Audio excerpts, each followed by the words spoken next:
बंधु का महायुति की इस हमारे बंधु और बहनें भी है, सभी का स्वागत करते हैं इस महायुति के पत्रकार परिषद में।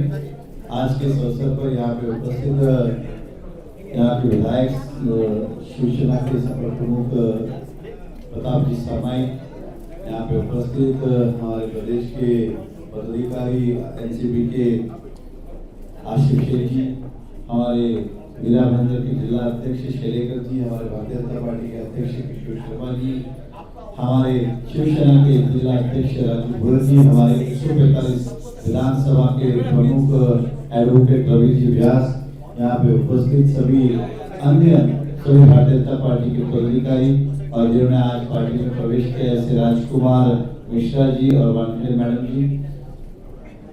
आप सभी जानते हैं कि अब 20 तारीख को चुनाव डिक्लेयर भी हो गए और अधिकृत उम्मीदवार भी महायुति के नक्की हुए। 146 से प्रताप सरनाई जी चौथी बार विधानसभा का चुनाव लड़ रहे और 145 से मैं चुनाव लड़ रहा हूँ। मैं भारतीय जनता पार्टी से लड़ रहा हूँ, प्रताप सरनाई जी शिवसेना से लड़ रहे, लेकिन दोनों ही उम्मीदवार महायुति के हैं और इसलिए आज मंच पे सभी महायुति में बीजेपी, शिवसेना, आरपीआई, एनसीपी सभी पार्टी साथ में, इसलिए सभी की ये संयुक्त प्रेस कॉन्फ्रेंस है और इसलिए आप सभी का स्वागत करते हैं। हम इतना ही कहेंगे कि इस पूरे शहर को संदेश देने का प्रयास कर रहे कि महायुति के माध्यम से सभी कार्यकर्ता घर घर तक पहुंचेंगे और ये दोनों ही सीट हम जीत के आएंगे, ऐसा हमारा अटूट विश्वास है। हमारे कार्यकर्ताओं के ऊपर भी, महायुति के ऊपर भी और इस शहर की जनता के ऊपर भी। तो आज ये आपके माध्यम से सभी तक संदेश पहुंचे, कोई गलत फहमी ना रहे किसी के बारे में। शिवसेना क्या सोच रही है, भाजपा क्या सोच रही है, एनसीपी क्या सोच रही है, शैलेकर की आरपीआई क्या सोच रही है, इस तरह का कोई भी आप गाफिल ना रहे, गुमराह ना रहे या कोई उसके अलग अलग तर्क ना निकाले। सभी हम सिर्फ मिलके एक ही हमारा लक्ष्य है कि महायुति की सरकार बनाना और 145 और 146 विधानसभा दोनों जीतना, यही हमारा एकमात्र लक्ष्य है। और हमारे सभी पार्टी के कार्यकर्ता संगठित होकर, एकत्रित होकर, बिगैर किसी भेदभाव के एक साथ काम करेंगे महायुति की सरकार बनाने के लिए। आप सभी को इसलिए आमंत्रित किया था और इसलिए जाने साथ ही साथ मीरा भाईंदर के 2 विधानसभा है, कुछ 145 के संकल्प है, कुछ 146 के संकल्प है जो सरनाई साहब मैनिफेस्टो के माध्यम से रखेंगे। लेकिन भारतीय जनता पार्टी ने महायुति के माध्यम से 44 संकल्प लिए हैं 145 विधानसभा के लिए। कुछ संकल्प मीरा भाईंदर के कॉमन है, कुछ पर्टिकुलर विधानसभा क्षेत्र की जरूरत के हिसाब से वो क्षेत्र के हैं। तो टोटल 44 संकल्प है। हम आपको विश्वास दिलाते हैं आपके माध्यम से इस शहर की जनता को कि जो संकल्प हमने लिए वो 100% हम पूरा करेंगे। मीरा भाईंदर के बहुत सारे काम को गतिशील करना है, हमें विश्वास है कि हम दोनों मिलकर उसको ताकत लगाएंगे और सारे काम समय पे हम पूरा करेंगे, ऐसा हमारा अटूट विश्वास है और जनता का विश्वास हम टूटने नहीं देंगे। यही आपसे जानकारी देनी थी, इसलिए आज आपकी इस प्रेस कॉन्फ्रेंस का हमने आयोजन किया है। अब मैं आदरणीय प्रताप सरनाई साहब से भी कहूँगा कि वो अपनी बात रखें, उसके बाद आप मराठी में पूछ सकते हैं।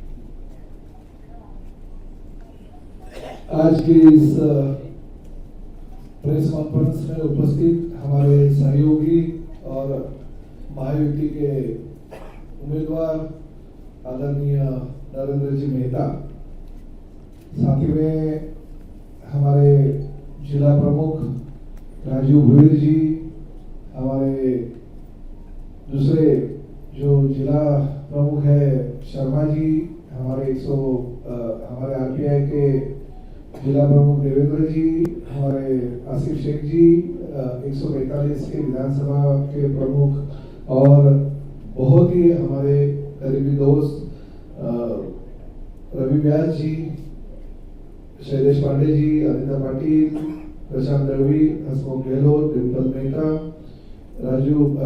निशा नार्वेकर, विक्रम प्रताप सिंह, सचिन मांजरेकर, पूजाताई अंगावकर, रिया म्हात्रे, सभी लोग हमारे जो पदाधिकारी है, मंच पे उपस्थित सभी मान्यवर, इतने बड़े संख्या पैमाने पे आए हुए हैं सभी हमारे पत्रकार भाई और बहनों, सबसे पहले मैं आप सभी लोगों को धन्यवाद देता हूँ। दिवाली की बहुत बहुत शुभकामनाएं भी देता हूँ दिवाली का त्यौहार खत्म होने जा रहा है और साथ ही में हमारे इलेक्शन की आज जो बड़ी पैमाने पे यात्रा रहती है वो आज से हम शुरुआत करने जा रहे हैं।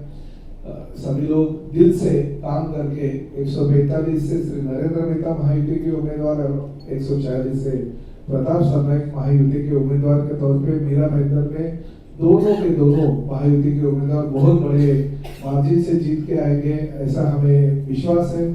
और आप लोगों का सहयोग भी चाहिए।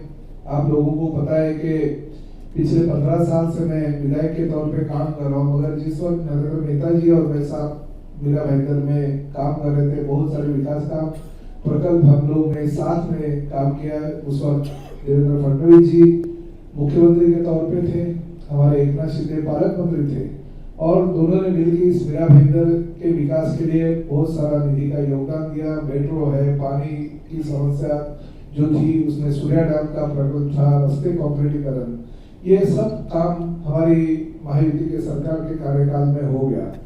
फिर पिछले 5 साल में हमारे मुख्यमंत्री एकनाथ शिंदे जी जो इस राज्य के प्रमुख बने, उस वक्त भी हमारे देवेंद्र जी और अजय दादा पवार उप मुख्यमंत्री थे। उनके माध्यम से भी शहर में करीबन 3000 करोड़ से ज्यादा का निधि हम लोग ने शहर के विकास के लाया। और आपको पता है कि उस दौरान हमारे लता मंगेशकर नाट्यगृह हो, इंदिराबाई बाबूराव सरनाईक कैशलेस हॉस्पिटल हो, सीमेंट कंक्रीट के रास्ते शहर के सभी महानगर पालिका और एमएमआरडीए के माध्यम से हमने बनाए। बड़े बड़े प्रकल्प बनाए। घोड़बंदर किला है, बाला साहब ठाकरे कला दालन का लोकार्पण है, बहुत सारे ऐसे काम जो विश्वास भी नहीं होते थे लोगों को, काम हमने मंजूर करवाए और बहुत सारा निधि भी हमने इस शहर के लिए लिया है। जो भी प्रकल्प पूरे नहीं हो सके वो प्रकल्प आगे के 5 साल में पूरे कर रहे हैं। और जैसे नेताजी ने कहा कि कुछ और भी प्रकल्प है जो शहर विकास के लिए जरूरी है, वो प्रकल्प पूरा करने का प्रयास हम दोनों के माध्यम से आगे भविष्य में होगा। क्योंकि महायुति की सरकार है, किसी का भी मुख्यमंत्री हो, किसी का भी उप मुख्यमंत्री हो, आखिर सरकार अगर राज्य में आएगी तो ही विकास काम हम अच्छी तरह से कर सकते हैं। या हमने आपको पिछले कई सालों से दिखाया है। मीरा भाईंदर शहर वैसे छोटा शहर है, इसे हम मिनी इंडिया कहते हैं। सभी जाति धर्म के लोग यहाँ पे रहते हैं और सभी जाति धर्म के लोगों को कुछ ना कुछ देने का प्रयास में करते हुए सभी समाज बांधवों के लिए समाज भवन का निर्माण कर दिया। उत्तर भारतीय भवन हो गया, राजस्थानी भवन हो गया, गुजराती भवन हो गया। हमारे कर्नाटक के लोगों के लिए हमारे महाराणा प्रताप के साथ साथ में हमने छत्रपति शिवाजी महाराज जी और हमारे जो मराठा समाज की मांग थी वो मराठा भवन भी हमने बनाया। तो इस सारे कामों को आगे करते हुए हमें और भी विकास की तरफ इस शहर को लेके जाना है। इसलिए मैं आप सभी के माध्यम से इस शहर के मतदाताओं को विनती करता हूँ कि 145 में श्री नरेंद्र मेहता जी महायुति के उम्मीदवार है और 146 में भी फिर एक बार, चौथी बार इस शहर का प्रतिनिधित्व करके हम दोनों को वोट दीजिए और ज्यादा से ज्यादा मार्जिन से हमें विधानसभा में भेज दीजिए, जिसके माध्यम से हम महायुति की सरकार इस राज्य में बना सके। और साथ ही में नरेंद्र मोदी जी जो केंद्र के सरकार हमारी है और हमारे प्रिय पंतप्रधान है, उनका हाथ मजबूत करने के लिए इस सभी दोनों उम्मीदवार को जिता के आप ले आइए, ऐसे मैं आवाहन आपके माध्यम से करता हूँ। परत एकदा आपल्या सगळ्या मराठी पत्रकारांना सुद्धा मनापासून आभार व्यक्त करतो की मीरा भाईंदर शहर मिनी इंडिया आहे। या ठिकाणी मी नेहमी म्हणत आलो की जसं आम्ही ठाण्यामध्ये मराठी भाषेचा जास्त वापर करतो, तसं या ठिकाणी हिंदी भाषेचा जास्त वापर आम्हाला करावा लागतो, कारण हिंदी भाषिकांची संख्या सुद्धा मोठी आहे। त्या देशातून विविध प्रांतातून आलेली लोक आहेत, ते उत्तर प्रदेशमध्ये आहेत, बिहारमध्ये आहेत, राजस्थानमध्ये आहेत, आमच्या गुजरातमध्ये आहेत। प्रत्येक राज्यातून ह्या मीरा भाईंदर शहरामध्ये व्यापारानिमित्तानं आणि कामधंद्याच्या निमित्तानं लोक आलेले आहेत। त्यामुळे त्या सगळ्या लोकांना घेऊन आम्हाला कामं करायची आहेत आणि महायुतीचे उमेदवार म्हणून नरेंद्र मेहता आणि प्रताप सरनाईक गेल्या अनेक वर्षापासून काम करतात आणि आम्ही कधी समाजामध्ये भेदभाव बघितला नाही। प्रत्येक समाजाला प्राधान्य आणि प्रतिनिधित्व देण्याचं काम आम्ही या शहरामध्ये केलेलं आहे। शहर शांत कसं राहील यासाठी आम्ही प्रयत्न केलाय। शहरातील लोकांना जास्तीत जास्त सुविधा कशा देता येईल यासाठी प्राधान्य केलंय। ज्या पद्धतीने नरेंद्र मेहतांनी मी आमदार होतो 2014 ते 2019 त्यावेळेस राज्याचे मुख्यमंत्री देवेंद्र फडणवीस होते। एकनाथ शिंदे साहेब राज्याचे आमच्या ठाणे जिल्ह्याचे पालकमंत्री म्हणून काम करत होते, त्याही वेळेस मेट्रोचा प्रकल्प आहे आणि किंवा सूर्या डॅम मधून 218 MLD पाण्याचा प्रकल्प आहे मंजूर झाला आणि लवकरच ते पाणी आणि तो मेट्रो या पुढील वर्षभरामध्ये किंवा पुढल्या 2025 मध्ये शहरातील जनतेला मिळणार आहे. परंतु गेल्या 2.5 वर्षाच्या कार्यकाळात जर बघितलं तर मुख्यमंत्री म्हणून एकनाथ शिंदे साहेब यांनी खुर्ची स्वीकारली आणि त्यानंतर देवेंद्र फडणवीस साहेब यांनी अजित पवार उपमुख्यमंत्री म्हणून त्या ठिकाणी होते आणि ह्या महायुतीच्या सरकारच्या माध्यमातून जवळजवळ 3,000 कोटी रुपयाचा निधी शहरासाठी मी उपलब्ध करून दिला. त्यामध्ये सिमेंट कॉन्क्रीटचे रस्ते आहेत, लता मंगेशकर नाट्यगृह आहे, लता मंगेशकर संगीत विद्यालय आहे, फुटबॉल टर्फ आहे, वेगवेगळ्या प्रकारचे स्विमिंग पूल आहेत, वेगवेगळ्या समाजाला प्राधान्य देण्यासाठी सगळे समाज भवन आहेत, घोडबंदर किल्ला, त्याचबरोबर शेना रिव्हरफ्रंट, घोडबंदर खाडी किनारा विकसित करणे, इंदिराबाई बाबूराव सरनाईक कॅशलेस हॉस्पिटल, बाळासाहेब ठाकरे कलादालन यासाठी मोठमोठे प्रकल्प या शहराच्या विकासासाठी आम्ही घेऊन आलो आणि प्रामुख्याने ह्या शहरावर देवेंद्र फडणवीस साहेब आणि एकनाथ शिंदे साहेबांचे विशेष नजर आहे आणि विशेष प्रेम आहे म्हणून एवढा मोठ्या प्रमाणात निधी आम्हाला उपलब्ध करून दिला. त्याबद्दल त्यांचेही आभार व्यक्त करतो. मी या ठिकाणी आपल्या माध्यमातून मीरा भाईंदर शहरातील सर्व मतदारांना आवाहन करतो, या 145 विधानसभा मतदारसंघातून महायुतीचे उमेदवार म्हणून श्री नरेंद्र मेहता हे उभे आहेत आणि 146 विधानसभा मतदारसंघातून प्रताप साहेब म्हणून धनुष्यबाणाची निशाणी घेऊन उभे आहेत. तर कमळ आणि धनुष्यबाण हे दोन्ही निशाणी लक्षात ठेवून 145 मध्ये कमळ आणि 146 मध्ये धनुष्यबाण ह्या निशाणीचं बटन दाबून आम्हाला विजयी करा, जेणेकरून या राज्यामध्ये महायुतीचं सरकार परत एकदा येईल आणि विविध विकास कामं जी आम्ही चालू केलेली आहेत किंवा भविष्यामध्ये चालू करायचे ते आम्ही प्रकल्प पूर्ण करू शकू आणि त्याचबरोबर केंद्रामध्ये असलेले आपले लोकप्रिय पंतप्रधान श्री नरेंद्र मोदी यांचे हात मजबूत करण्यासाठी महायुतीचं सरकार ह्या राज्यामध्ये येणं गरजेचं असल्या कारणानं आम्हाला दोघांनाही प्रचंड बहुमतानं निवडून द्या अशी विनंती करतो. आपण सगळे ह्या ठिकाणी आला त्याबद्दल आपल्या सगळ्यांचा परत एकदा मनापासून आभार. अरे पहले हमारी बातें तो होने दो. अरे भाई एक सेकंड, आप लोग के आने के पहले का अरे announcement भाई हुई जरा थी रुको, कि पहले हम हैं। प्रिंट मीडिया सवाल लेगी, प्लीज प्रिंट मीडिया। हाँ। शकील जी,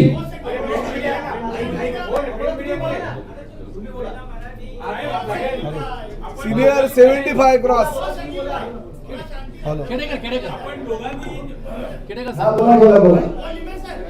आपण दोघांनी निवडणूक लढवल्या त्या विकासाच्या मुद्द्यावर दोघांनी लढवलेल्या आहेत.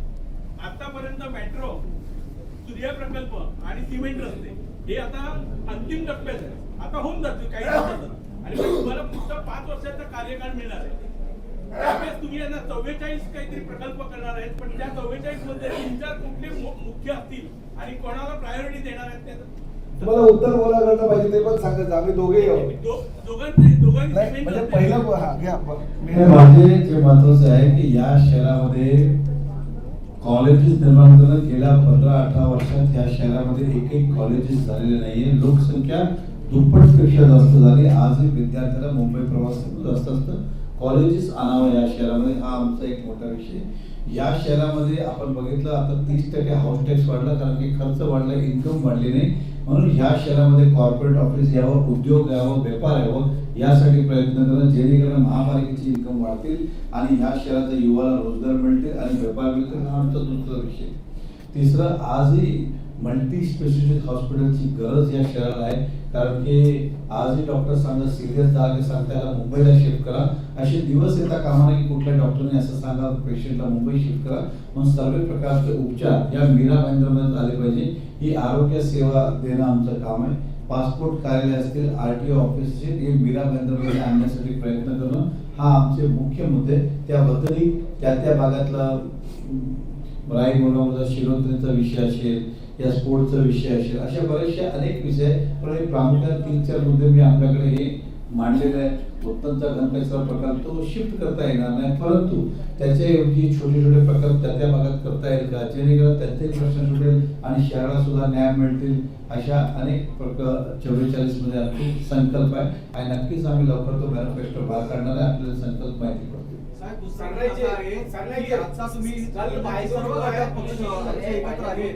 सब सवाल का जवाब देते हैं. सर्व घटक पक्ष एकत्रितपणे काम करू लागले असं तुम्ही आता घोषित केलं. हे चित्र 2019 मध्ये पण होतं की शिवसेना भाजप एकत्रित लढत होते, मात्र प्रत्यक्षात फील्डवर चित्र वेगळं दिसलं. आता ह्या क्षणात सुद्धा तुमचे घटक पक्ष आणि तुमचे अंतर्गत जे गट आहेत ते एकत्रित काम करणार का? यांच्याकडनं काय माझा तुम्हाला कॉमन प्रश्न बघा एक ऐकून घ्या.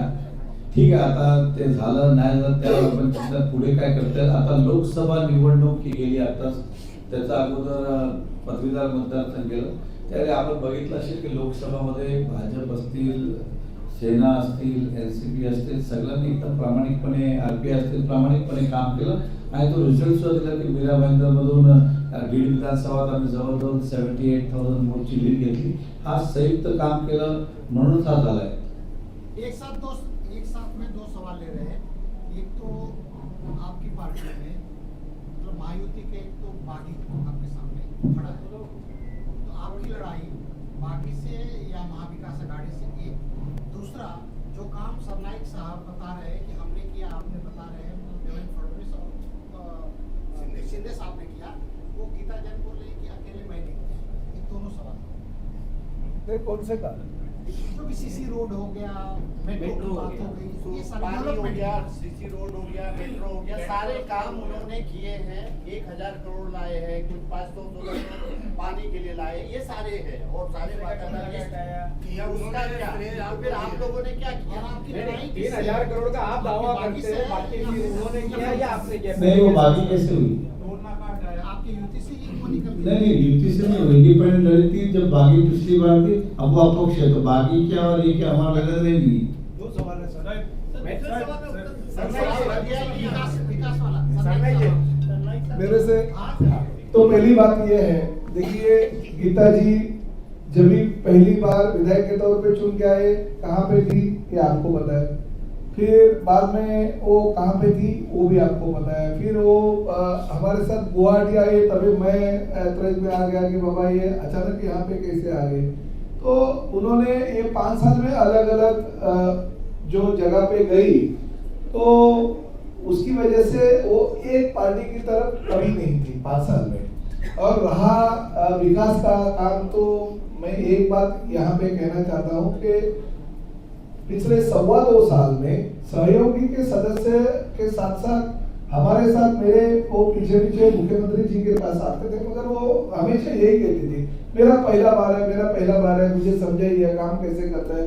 मैंने भी आखिर कैसे होता है कि गुरु आखिर जो शिष्य को कोई ये देता है, शिष्य अगर देता है तो पूरी की पूरी शिष्य नहीं देती है, थोड़ा सा अपने पास रखता है. तो मैंने थोड़ा सा अपने पास रखा और जितना रखा उसमें से मैंने विकास के प्रकल्प कर दिए. अरे ठीक है, वो मेरे साथ में थी बहन के रूप में, मगर पूरा का पूरा जो गुरु को जो देना चाहिए वो मैंने उनको दिया नहीं. मैंने मेरे पास रखा और उसमें ये सब प्रकल्प पूरे कर दिए और भविष्य में भी पूरे करने हैं. मगर मैंने जितना भी इस शहर के लिए 5 साल में किया, मुझे नहीं लगता है पिछले कई सालों से इस शहर के लिए कुछ है. ठीक है, विकास के प्रकल्प होते रहते हैं, सरकार हमारी थी, मुख्यमंत्री हमारे थे, इसलिए हो सका.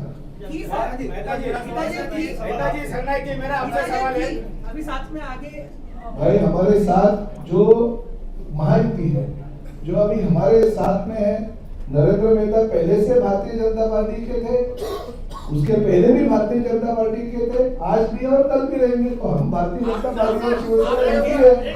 आप दोनों भाई साथ में आ गए. अरे भाई एक पूछो ना, हमारे जैसे क्यों झगड़ा करते हो? आप दोनों भाई साथ में आ गए. बहन आई थी क्या भाई दूज के लिए मनाने की कोशिश की क्या? नहीं, वो बहन आने की उम्मीद भी मुझे नहीं थी.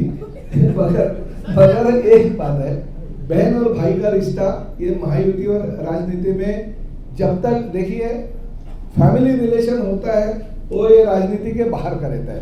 कल भी मैं जाके भाई दूज के उनके साथ से टीला लगा सकता हूँ, मगर यूटी में नहीं. हम यूटी में साथ में हैं, हमारे कार्यकर्ता साथ में हैं और हम लोग 20 तारीख के बाद में उनके पास भाई दूज करने को बंधू प्रेम जाएंगे। जास्त का भगिनी प्रेम जास्त? बंधू प्रेम जास्त का भगिनी प्रेम जास्त? महायुति प्रेम जास्त। नहीं साहब, स्थानीय बीजेपी का हमेशा से आरोप रहा है कि महायुति धर्म का पालन शिवसेना नहीं करती है, बीजेपी पदाधिकारियों को उपेक्षा- अभी कैसे है अभी कि शिकायतें मिल गई देखिए हैं। आज कार्यकर्ताओं की वो भावना रहती है। शिवसेना के कार्यकर्ता कहते हैं कि भारतीय जनता पार्टी ने काम नहीं किया, भारतीय जनता पार्टी के कार्यकर्ता कहते हैं शिवसेना ने काम नहीं किया। उसके पीछे नहीं जाने का, महायुति का काम कर रहा है और शहर में 145 में कमल और 140 में धनुष्यबाण, ये दोनों ही ध्यान रखते हुए दोनों को जिता के देना है। 145 में जो काम नहीं हुआ है वो 146 में हुआ है। 7 महिन्यापूर्वी आपण 79 कंपनीच्या नावाने तक्रार दिलेली, आपल्याला लक्षवेधी टाकायची होती, पालिकेकडे आपण मागणी केलेली. आता आपण पुढे आगामी आमदार झाला तर त्या गोष्टीचा पाठपुरावा करणार आणि आता सध्या त्याची काय कंडिशन आहे? नाही बघा, आज निवडणुका आहे. जर कुठल्या चुकीच्या गोष्टी प्रताप सरनाईकच्या कंपनीने केल्या असेल किंवा नरेंद्र मेहताच्या कंपनीने केल्या असेल किंवा रवी पेशच्या किंवा राजू भोरच्या, जे चुकीचं आहे ते चुकीचं आहे. जे सत्य असेल त्या सत्याशी सोबत राहणार नरेंद्र मेहता पण राहणार आणि प्रताप सरनाईक पण राहणार. सर 2019 के चुनाव में आप ये आपका खत्म हो गया इधर का? हाँ अभी जी बोले। मेरा सवाल ये है, हाँ। आपने कहा कि देखिए नेताजी पिछले 5 साल से उससे पहले भी लगातार भाजपा में रहे, फिर आपने विधायक गीता जैन की भूमिका के बारे में बताया। 5 साल पहले वो आपके साथ थी, फिर किसके साथ थी? आप ये कह रहे हैं कि विधायक गीता जैन की 5 साल की जो भूमिका थी वो दरबदलू वाली भूमिका थी? नहीं, वो एक साथ में थी नहीं ना। पहले से अगर रहती थी तो आप उसको बागी कहते थे। पहले वो दूसरी सरकार के साथ समर्थन में थी, फिर भाजपा में गई, फिर हमारे साथ में आई। ये तो हकीकत है, आप सभी को पता है ना। मतलब उन्होंने दल बदलते रहे। ये तो आपको पता है। मैं ऐसे किसी के बारे में दल बदलू नहीं मैं बोलूंगा, वो तो आप लिखते हो ना। हम क्यों बोले? हम हमारे भाई बहन के रिश्ते में दरार क्यों लाए? पिछली बार राजू गोविंद जी ने खुलेआम मेहता जी के खिलाफ बगावत करते हुए काम किया। वो पिछली बार किया था, अभी वो भूल गए। इस बार कैसा रहेगा ये बताइए। पिछली बार किया था, अभी भूल गए। अभी मैंने भी बोला था नरेंद्र मेहता जी के खिलाफ, इसलिए क्या हम झगड़ा करेंगे? आपको झगड़ा चाहिए या मेहता जी ने भी मेरे बारे में बोला था, तो अभी भी वही बोलेंगे। अरे यार, दिवाली है भाई, पटाखे बाहर देते हैं, यहाँ पे नहीं। इधर का खत्म हो गया। अब आगे के साथ बोलो। निवडणूक आली की देवेंद्र शेलेकर व्यासपीठावर दिसतात, नंतर 5 वर्ष देवेंद्र शेलेकर बिल्कुल नाही, चुकीचं आहे. हो शेलेकर साहेब सांगा. महायुती दरवेळेस शब्द देते. नाही, नाही, सांगा, सांगा. नाही, महायुती सोबत आम्ही राहतो, बरोबर इलेक्शनला सोबत येतो, इमानदारीने मतदान करतो, बहुमताने निवडून देतो. पण जेव्हा वचन देतात तेव्हा आम्हाला इथं कमी तिथं आम्ही असतो, पण जिथं जवळ पडतो तिथं आम्हाला काही मिळत नाही. दुर्गाजी होतो. पण त्यांची इच्छा जी आहे ती भविष्यामध्ये पूर्ण होईल यासाठी आम्ही दोघे प्रयत्न करू. 2019 में यही जुगल जोड़ी थी, लेकिन जब बिछड़ गया तो लोग एक गाना गाए, मेरे एक दोस्त किस्सा ये क्या हो गया, सुना है कि कोई बेवफा हो गया। फिर से दोहराया तो नहीं जाएगा। लेकिन लास्ट में दोस्ती हो जाती है ना पिक्चर के अंत में। मेरा एक सवाल रवि व्यास जी से है, आप माइक ले लीजिए रवि जी। मेरा सवाल आपसे ये है, अरे बस करो यार, लोग को पुण्य दो कभी हो गया। पिछले 5 साल से लगातार आपकी मेहता जी की जुगलबंदी जारी थी। कल आपकी रविंद्र चौहान जी से भेंट हुई, तो मैं आपसे जानना ये चाहता हूँ कि आपकी जो नाराजगी थी वो क्या थी और वो नाराजगी दूर हुई क्या? देखिए, नाराजगी बिल्कुल नहीं थी, केवल उम्मीदवार बनने की इच्छा थी। और उसके बाद जब पार्टी के नेताओं ने कहा कि आपको युति धर्म का पालन करना है, तो सभी कार्यकर्ताओं को समझाया और अब आज से सभी लोग मेहता जी को जिताने का कार्य करेंगे। आपके समर्थक अभी भी फेसबुक में मेहता जी के खिलाफ गीता और कुरान की लड़ाई करवा रहे हैं, और आपके एक नजदीकी समर्थक का नाम ले लेना चाहूंगा, तो उससे आप कैसे देखते हैं? देखिए, 100% के अंदर से अगर 2-5% इधर उधर हो सकते हैं व्यक्तिगत रूप से, बाकी पूरे का पूरा संगठन एकजुट है। नहीं, मगर आपने ये रवि व्यास जी को क्यों सवाल पूछा, हमारे विक्रम भाई को क्यों नहीं पूछा?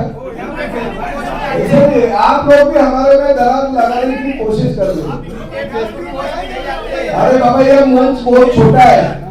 मैंने वही पूछा हमारे नरेंद्र मेहता जी को, ये अगर निकालेंगे तो हमारे सब लोग जो बाहर नीचे बैठे हैं। आसिफ भाई को मंच पे जाकर मिल गए, विक्रम भाई को मिल जानी चाहिए। अरे आसिफ भाई हमारे दिल में भाई, इधर अगर छाती बढ़ेगा तो 80 भाई बाहर निकलेंगे।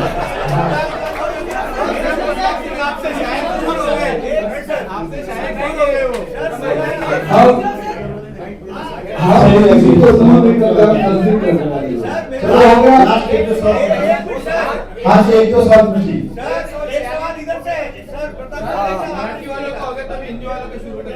हिंदी चल रहा है। की राजनीति करते हैं, स्थानीय राजनीति में जनता को आपसे बहुत उम्मीद है और बहुत सारे पॉइंट है। 2012 से सवाल की शुरुआत करता हूँ, जरा समझ लीजिएगा। 12 से 17 की आपकी जोड़ी रही मीरा भाईंदर को 14 से 19 12 से 17 महानगर पालिका चुनाव में लेके जाऊँ, क्योंकि मीरा भाईंदर की बात कर रहा हूँ और 12 में भी आपका पदार्पण था मीरा भाईंदर और आपका भी था। तो जनता को बहुत उम्मीद है। 12 का 17 का कार्यकाल हुआ, उसके बाद आप आ जाओ दूसरे कार्यकाल में। तो आपने बहुत सारे चेहरे पैदा किए मीरा भाईंदर में आपकी पार्टी को बढ़ाने के लिए। प्रदेश के नेताओं की और प्रदेश की जनता देख रही है। अरे बाबा सवाल पूछिए ना, भाषण थोड़ी हमको देना है, भाषण नहीं। आप सवालों को समझोगे नहीं तो दोगे जवाब कैसे साहब? आप बोलो। आपके सवाल सब आपके दिल की बात मैं समझता हूँ। मीरा भाईंदर की जनता आपसे क्या अपेक्षा करे? क्या आप मीरा भाईंदर का सोचेंगे? हमारे दोनों के हिसाब से मीरा भाईंदर का विकास के लिए हम दोनों जो काम करेंगे, आप उसकी चिंता मत करें।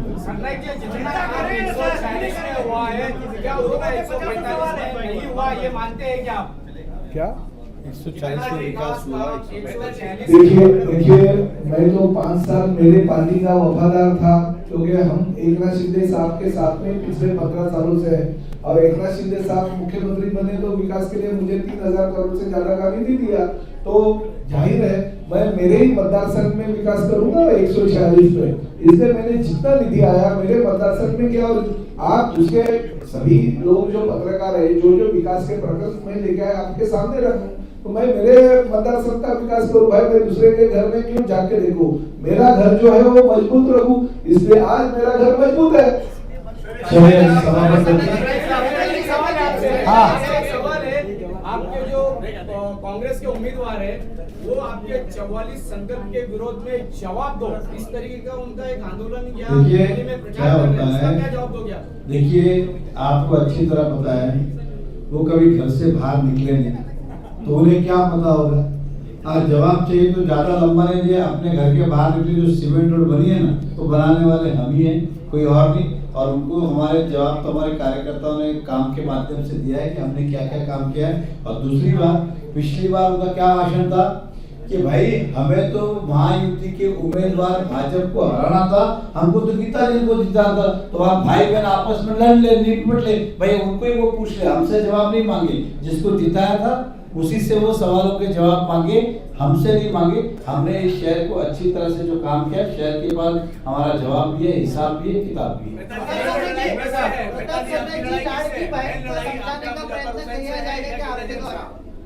आपकी मुख्य लड़ाई गीता स्वाभाविक है। देखिए चुनाव जब हम लड़ते हैं तो जितनी भी पार्टियां सामने लड़ती रहती है उन सबको कमजोर नहीं समझना चाहिए। अब कल सबका सिंबल नक्की होगा, सब मैदान में आएंगे, तब पता चलेगा। आज तो अगर आप पूछेंगे तो महायुति दोनों सीट जीत रही है, अब जब सामने आएंगे तब पता चलेगा अच्छी मैदान में की लड़ाई किसकी साथ है। आपको लगता नहीं लाडली बहना के साथ अन्याय हुआ? नहीं भाई, राजनीति है। कल अगर मेरी भी टिकट कट जाती थी तो मेरे ऊपर अन्याय हो गया, ऐसे कैसे बोले? ठीक है, ये राजनीति है।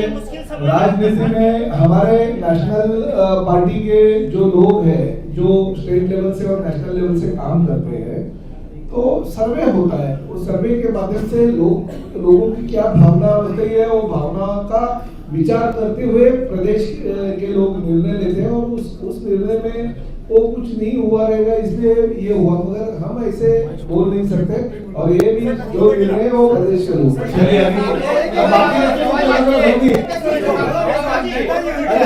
आखिरी सवाल पूछिए, आखिरी सवाल पूछिए। अरे तो हो गया ना?